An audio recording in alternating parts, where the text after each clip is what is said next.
상궁이 쓸쓸히 중얼거렸다. 전통 레스토랑의 주방에서 이수연은 오늘도 실수를 반복하고 있었다.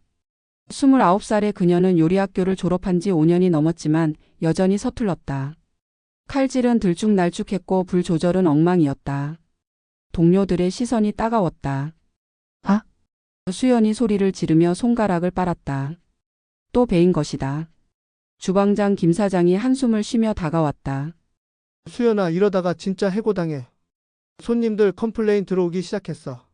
수연의 어깨가 축 처졌다. 요리사가 되고 싶어서 부모님을 설득하고 학자금 대출까지 받아가며 공부했는데 현실은 너무 가혹했다. 그때였다. 갑자기 주방에 차가운 바람이 불어왔다. 에어컨을 켠 적도 없었는데 소름이 돋을 정도로 차가웠다. 수연이 고개를 들자 희미하게 여인의 형체가 보였다. 조선시대 궁녀 복장을 한 품이 입는 여인이었다. 이게 무슨 칼질이냐? 그 여인이 위험 있는 목소리로 말했다. 손목에 힘을 주고 칼날은 45도로 기울여야 하느니라. 수연이 눈을 비비며 다시 봤지만 여인은 사라졌다. 대신 몸 안에서 이상한 기운이 느껴졌다. 마치 누군가가 자신의 몸을 조종하는 것 같았다. 수연의 손이 저절로 움직이기 시작했다. 칼이 리듬감 있게 도마를 두드리며 완벽한 채썰기를 보여주었다. 파는 실처럼 가늘게, 당근은 균등하게, 양파는 눈물 한 방울 흘리지 않고 썰어졌다. 수연 자신도 믿을 수 없었다. 요리는 마음이 중요하다. 수연의 입에서 자신도 모르는 말이 흘러나왔다. 목소리도 평소와 달리 당당했다. 정성을 다해야 하는 것이니라. 김 사장이 눈을 동그랗게 뜨며 바라봤다. 수연아, 너 갑자기 왜 이래?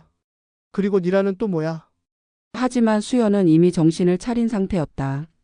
자신이 완벽하게 준비한 재료들을 보며 멍하니 서 있을 뿐이었다. 이게 정말 자신이 한 일일까? 저녁 시간 평소보다 일찍 완성된 요리들이 홀로 나가기 시작했다. 손님들의 반응이 예사롭지 않았다. 오늘 음식이 왜 이렇게 맛있어? 셰프가 바뀐 거야. 이런 소리들이 들려왔다. 그때 한 남자가 레스토랑에 들어왔다. 깔끔한 정장에 냉미남의 포스를 풍기는 30살 정도의 남성이었다. 강민호 미슐랭 스타를 받은 젊은 셰프였지만 수연은 몰랐다. 스페셜 요리로 주문하겠습니다. 민호가 차분히 말했다. 수연이 만든 궁중 탕수육이 그의 테이블에 올려졌다. 민호가 젓가락을 들어 한 입 베어 물었다. 그 순간 그의 표정이 완전히 바뀌었다. 놀람, 당황 그리고 경이로움이 동시에 스쳤다. 이 깊이, 이 감칠맛 불가능해. 민호가 중얼거렸다. 그는 20년 넘게 요리를 해왔다. 세계 각국의 명셰프들과 경쟁해봤고 미슐랭 심사관들에게도 인정받았다. 하지만 이 요리에는 뭔가 다른 것이 있었다. 단순한 기교나 재료의 신선함을 뛰어넘는 마치 영혼이 담긴 것 같은 맛이었다. 민호는 주방 쪽을 바라보며 의미심장한 표정을 지었다. 누가 만든 거지? 그날 밤 수연은 자신의 작은 원룸에서 하루 종일 일어난 일들을 되새기고 있었다. 분명 자신의 손으로 요리했는데 어떻게 그런 결과가 나올 수 있었을까? 환각이었을까? 환각이 아니다. 갑자기 들려온 목소리에 수연이 깜짝 놀라 돌아봤다. 낮에 봤던 그 여인이 다시 나타났다. 이번에는 더 선명했다. 조선시대 궁녀 복장에 단정한 머리, 품격 있는 자세까지. 하지만 반투명해서 유령임을 알 수 있었다. 나는 김상궁이다. 여인이 의연하게 말했다. 200년 전 대조선국 궁중에서 요리를 담당했었느니라. 수연이 침대에서 벌떡 일어났다. 유령이에요? 유령이라니. 상궁이 씁쓸하게 웃었다. 그저 이승의 미련이 남아 떠나지 못할 뿐이다. 수연의 마음이 조금 진정되었다. 상궁의 표정에서 슬픔과 한이 느껴졌다. 무슨 미련이신데요? 상궁의 눈에 깊은 슬픔이 어렸다. 나는 왕세자 마마를 독살했다는 누명을 쓰고 죽었다. 진짜 범인을 찾아 억울함을 풀어야만 이 세상을 떠날 수 있느니라. 그래서 제 몸에 빙의하신 거군요? 너를 통해서만 이 세상과 소통할 수 있다. 하지만 너에게 해를 끼치고 싶지는 않다. 상궁이 미안한 듯 고개를 숙였다. 수연이 잠시 생각에 잠겼다.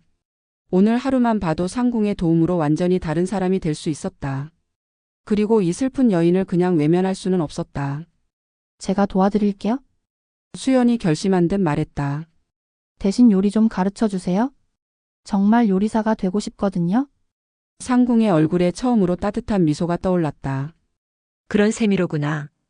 다음 날 민호가 다시 레스토랑을 찾았다. 이번에는 개인적인 호기심 때문이었다. 어젯밤 내내 그 요리 맛을 잊을 수 없었다. 어제 요리 누가 만든 건가요? 민호가 수연에게 직접 물었다. 수연이 당황했다. 자신 같은 말단 요리사에게 이렇게 잘생긴 손님이 직접 질문을 던지다니. 저요? 거짓말이네요. 민호의 눈이 날카로워졌다. 그 요리에는 최소 20년 경력의 내공이 담겨 있었어요. 그 순간 상궁이 갑자기 빙의했다. 수연의 자세가 고다지고 눈빛이 당당해졌다. 20년? 상궁이 코웃음을 쳤다. 나는 30년을 궁중에서 요리했거늘. 민호가 깜짝 놀랐다. 방금 전에 수줍은 여성과 완전히 다른 사람 같았다. 30년? 당신 나이가 몇 살인데? 상궁이 잠시 당황했다. 자신이 너무 솔직했다는 걸 깨달은 것이다. 아니다. 그게 아니라. 곧 상궁이 수연의 몸에서 나갔고 수연이 정신을 차렸다. 제가 말이 좀 과장이 심해서. 민호는 의심스러운 눈초리로 수연을 바라봤다. 뭔가 이상했다.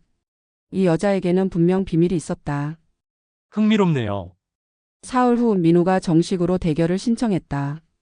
한옥마루 레스토랑 전체를 대관하고 요리계 인사들까지 초청한 제대로 된 대결이었다. 수연은 공포에 질렸다. 자신의 실력으로는 절대 불가능한 일이었다. 하지만 상궁이 나타나자마자 자신 있게 대답했다. 받아들이겠다. 상궁이 빙의한 수연이 당당하게 선언했다. 좋습니다. 민호가 만족스러운 표정을 지었다. 그런데 아까와 또 다른 사람 같네요. 대결 당일 주방에는 긴장감이 흘렀다. 민호는 자신만의 퓨전 한식을 준비했다. 현대적 기법과 전통의 만남이었다. 반면 상궁이 빙의한 수연은 완전한 전통 궁중 요리를 선택했다. 나를 얕보지 마라. 상궁이 중얼거리며 재료를 준비했다. 궁중 요리의 진수를 보여주겠다. 상궁의 손길은 예술 그 자체였다. 200년의 경험이 고스란히 담긴 칼놀림, 불의 강약 조절, 양념의 절묘한 배합. 모든 것이 완벽했다. 하지만 요리가 절반쯤 완성되었을 때 갑자기 상궁이 사라졌다. 수연이 혼란에 빠졌다. 어떻게 하지? 잠깐 패닉했지만 수연은 이내 정신을 차렸다. 상궁이 시작한 요리를 자신만의 방식으로 완성해야 했다.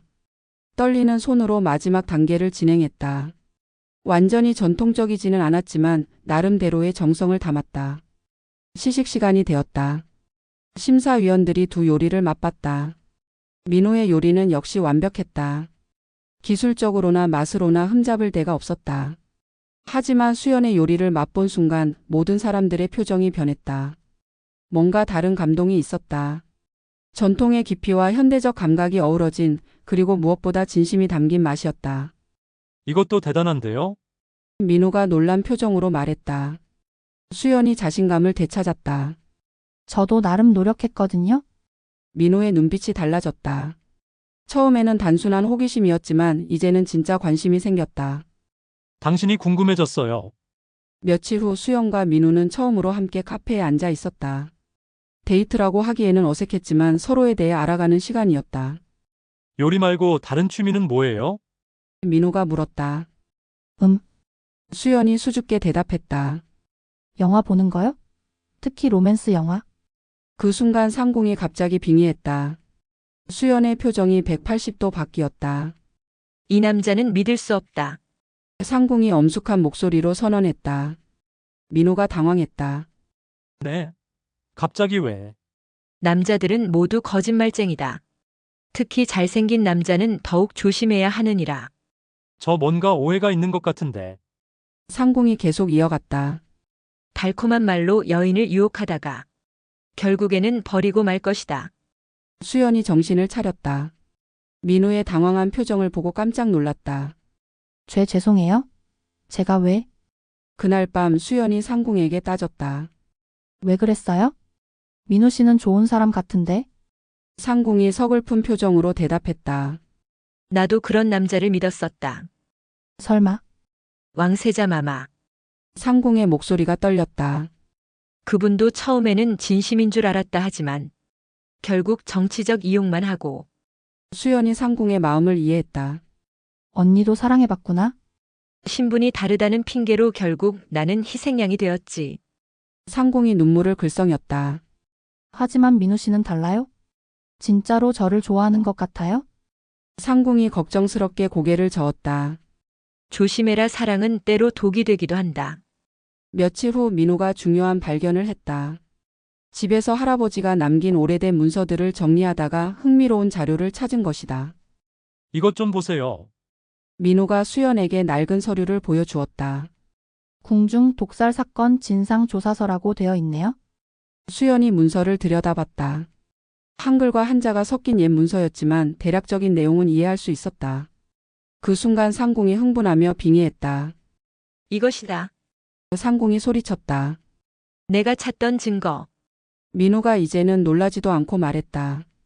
상궁님이시죠? 상궁이 놀랐다. 너 어떻게? 이제 알 것 같아요. 수연 씨 안에 누군가 계시는 거죠? 200년 전 궁중 요리사. 상궁이 인정했다. 그렇다. 그리고 이 문서에는 당시 진짜 범인에 대한 단서가 있을 것이다. 문서를 자세히 살펴본 결과 놀라운 사실이 드러났다. 왕세자 독살 사건의 배후에는 왕세자의 형인 대군이 있었다는 것이다. 왕이 계승을 위한 음모였던 것이다. 하지만 상궁의 표정은 여전히 어두웠다. 아직 충분하지 않다. 더 확실한 증거가 필요하다. 민우가 진지한 표정으로 말했다. 우리가 함께 진실을 찾아봐요. 수연이 감동했다. 정말 도와주실 거예요? 민우가 수연의 손을 잡았다.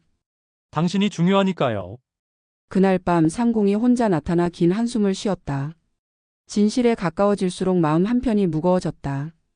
200년 동안 품고 살아온 원한과 슬픔, 그리고 이제 곧 수연과 헤어져야 한다는 사실까지. 수연이가 나 때문에 힘들어하고 있다. 상궁이 중얼거렸다. 이제 정말 떠날 때가 온 것 같구나. 수연이 눈물을 흘리며 대답했다. 셰프의 테이블 녹화 현장은 뜨거운 열기로 가득했다. 상궁이 빙의한 수연이 전통 궁중 요리 어만두를 선보이고 있었다. 카메라가 그녀의 손놀림을 클로즈업으로 담았다. 200년 전 궁중의 비법이 현대 스튜디오에서 재현되고 있었다. 이 요리는 상궁이 잠시 말을 멈췄다가 다시 입을 열었다. 소중한 사람을 위해 정성껏 만든 요리입니다. MC가 감탄했다. 정말 대단한데요. 어디서 이런 기법을 배우신 거예요? 아주 오랜 시간 연습했습니다. 상궁의 목소리에는 200년의 세월이 묻어 있었다. 방송이 끝나고 일주일 후 수연은 갑자기 찾아온 정적에 불안해했다. 상궁이 사흘째 나타나지 않았다. 처음에는 쉬는 거라고 생각했지만 이제는 완전히 사라진 것 같았다. 언니? 어디 계세요? 수연이 빈 주방에서 혼잣말했다. 그때 후배 정우진이 환한 미소를 지으며 나타났다. 26살의 그는 수연을 몰래 좋아해왔지만 표현하지 못하고 있었다. 누나, 방송 봤어요? 완전 대박이던데요? 우진이 흥분해서 말했다. 수연이 풀죽은 표정으로 고개를 끄덕였다. 상궁 없이는 자신이 아무것도 아니라는 생각에 자신감이 바닥까지 떨어진 상태였다. 우진이 수연의 손을 잡으며 진심 어린 고백을 했다. 누나, 사실 저 누나 좋아해요. 그 민우 씨보다 제가 누나를 더 잘 알거든요. 수연이 깜짝 놀라며 손을 빼려 했지만 우진의 간절한 눈빛을 외면할 수 없었다. 한편 어딘가에서 상궁이 혼자 고민에 잠겨 있었다. 자꾸 수연에게 의존하게 되는 자신이 싫었다. 수연에게는 자신만의 인생이 있어야 했다. 이제 정말로 떠나야 할 때인 것 같다. 상궁이 쓸쓸히 중얼거렸다. 시립도서관 고서 자료실에서 수연, 민우, 우진 세 사람이 함께 자료를 찾고 있었다. 상궁의 억울함을 풀어주기 위해서였다. 민우가 두꺼운 책을 펼치며 소리쳤다. 여기 있어요. 대군의 왕위 찬탈 음모에 관한 기록이네요. 우진이 신기해하며 들여다봤다. 와, 정말 역사 속 사건이었네요. 바로 그때 상궁이 며칠 만에 나타나 수연에게 빙의했다. 수연의 자세가 고다지고 눈빛이 예리해졌다. 드디어 진실에 가까워졌구나. 상궁이 감격에 겨운 목소리로 말했다. 민우가 이제 자연스럽게 대답했다. 상궁님이시군요. 요즘 어디 계셨어요? 상공이 놀랐다. 너, 이제 나를 받아들이는구나. 처음에는 믿기 어려웠지만 이제 알 것 같아요. 수연 씨를 진심으로 아끼시는 마음도요. 상공의 표정이 복잡해졌다. 하지만 이제 떠날 때가 된 것 같다. 진실을 밝히면 나는 이 세상을 떠나야 한다. 수연이 상공의 의식에서 깨어나 눈물을 흘렸다. 안 돼요? 언니가 떠나면 저는 민호가 수연을 안으며 속삭였다. 괜찮아요. 이제 당신에게는 저도 있고 우진도 있어요. 우진이 질투 반 농담 반으로 말했다. 저는 왜 항상 나중이에요? 민호가 수연의 손을 꼭 잡으며 진심을 고백했다. 수연 씨, 사랑해요. 수연이 눈물을 흘리며 대답했다. 저도 사랑해요? 한옥마루 레스토랑의 주방 밤 11시. 수연과 상공이 마지막 요리를 함께 준비하고 있었다. 200년 전 왕세자를 위해 마지막으로 만들려던 그 요리, 사랑탕을 완성하는 것이었다. 상공이 빙의한 상태에서 정성스럽게 재료를 손질했다. 이 요리가 왕세자 마마를 위해 마지막으로 만들려던 요리다. 어떤 의미가 있는 요리인가요? 수연이 마음으로 물었다. 사랑하는 사람의 마음을 담은 국물 요리지. 마시는 사람이 사랑받고 있다는 걸 느낄 수 있도록. 민호와 우진이 도와주며 함께 요리를 완성해 나갔다. 육수를 우리는 동안 상공이 200년 전의 기억을 되살렸다. 갑자기 상공이 뭔가를 깨달은 듯 소리쳤다. 아, 잠깐. 내가 틀렸다. 뭐가요? 수연이 놀라며 물었다. 대군이 범인이 아니었다. 진짜 범인은 상공이 떨리는 목소리로 계속했다. 대군의 측근이었다. 대군을 왕으로 만들기 위해 혼자 저지른 일이었어. 모든 퍼즐이 맞춰지기 시작했다. 대군은 동생인 왕세자를 사랑했지만 그의 충신이라고 생각했던 측근이 독단으로 독사를 계획했던 것이다. 대군도 나중에 진실을 알고 괴로워했지만 이미 상공은 죽은 후였다. 200년 동안 잘못 원망했구나. 상공이 눈물을 흘렸다. 요리가 완성되었다. 네 사람이 함께 그 국물을 마셨다. 진짜 사랑의 맛이었다. 우정의 맛이기도 했다. 이제 편안히 갈 수 있겠다. 상공이 미소 지으며 말했다. 새벽 5시 레스토랑에는 고요함만이 흘렀다. 상공이 수연의 몸에서 나오며 마지막 작별 준비를 하고 있었다. 200년 동안 품고 살았던 원한이 풀리자 이제 정말로 떠날 때가 온 것이다. 수연아, 고마웠다.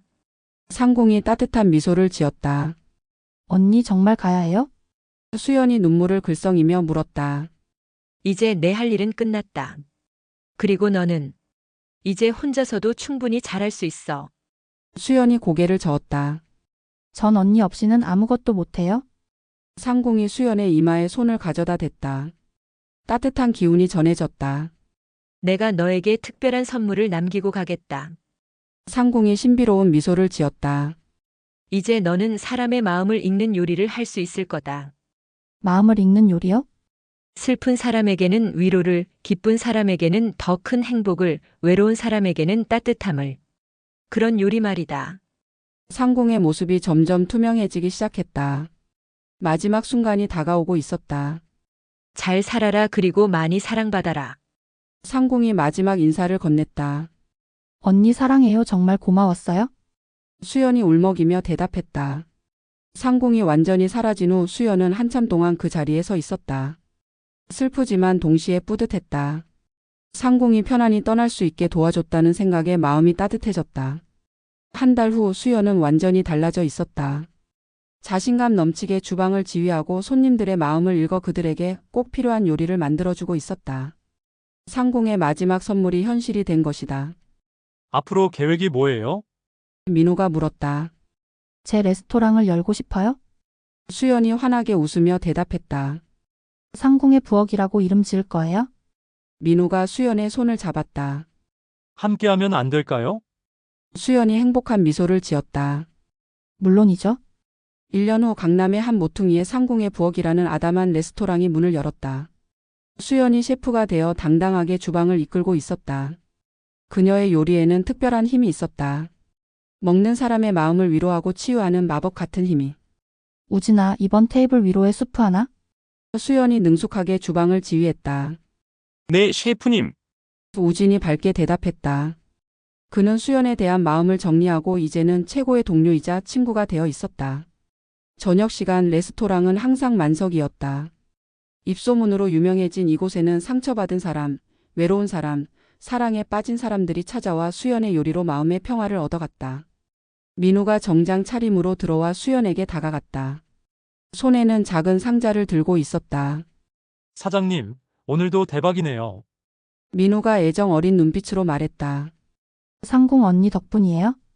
수연이 뿌듯한 미소를 지었다. 민우가 무릎을 꿇고 반지 상자를 열었다. 수연 씨, 저와 결혼해 주세요. 수연이 감격하며 대답했다. 네. 네. 레스토랑 안에 모든 사람들이 박수를 쳤다. 우진도 아쉬움을 뒤로하고 진심으로 축하해 주었다. 축하해요, 누나. 정말 행복하세요. 그날 밤 마감을 마친 후 수연이 혼자 남아 정리를 하고 있었다.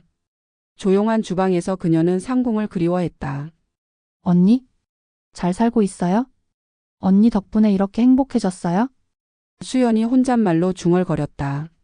그때 잠깐 아주 잠깐 상궁의 모습이 흐릿하게 나타났다. 따뜻한 미소를 지은 채로 잘 살고 있구나. 다행이다. 상궁의 목소리가 바람처럼 스쳤다. 수연이 깜짝 놀라 고개를 들었지만 이미 상궁은 사라진 후였다. 하지만 마음은 따뜻했다. 상궁이 지켜보고 있다는 것을 알 수 있었다. 고마워요, 언니. 정말 고마워요. 수연이 눈물 지으며 웃었다. 다음 날부터 수연은 새로운 메뉴 개발에 들어갔다. 더 많은 사람들에게 위로와 희망을 주는 요리를 만들기 위해서였다. 상궁이 남겨준 특별한 능력으로 그녀는 세상에서 가장 따뜻한 요리사가 되어가고 있었다. 내일은 또 어떤 사람들이 올까? 어떤 마음들을 위로해드릴 수 있을까? 수연이 요리하며 행복하게 중얼거렸다. 따뜻한 조명 아래서 수연이 정성껏 요리하는 모습, 그리고 그녀를 지켜보는 사람들의 행복한 얼굴들. 200년의 시간을 뛰어넘은 우정과 사랑이 만들어낸 아름다운 결말이었다. 상궁과 수연의 인연은 끝났지만 수연의 새로운 인생은 이제 막 시작되었다. 사랑하는 사람과 함께 그리고 많은 이들에게 희망을 주며 살아갈 그녀의 미래가 기대되는 순간이었다. 몇 년 후 수연과 민우는 결혼하여 행복한 가정을 꾸렸다. 상궁의 부엌은 서울에서 가장 유명한 치유 레스토랑이 되었고 수연은 요리책을 출간하여 많은 사람들과 상궁의 레시피를 나누었다. 그리고 가끔 아주 가끔 상궁이 나타나 수연의 행복한 모습을 지켜보며 미소 짓곤 했다.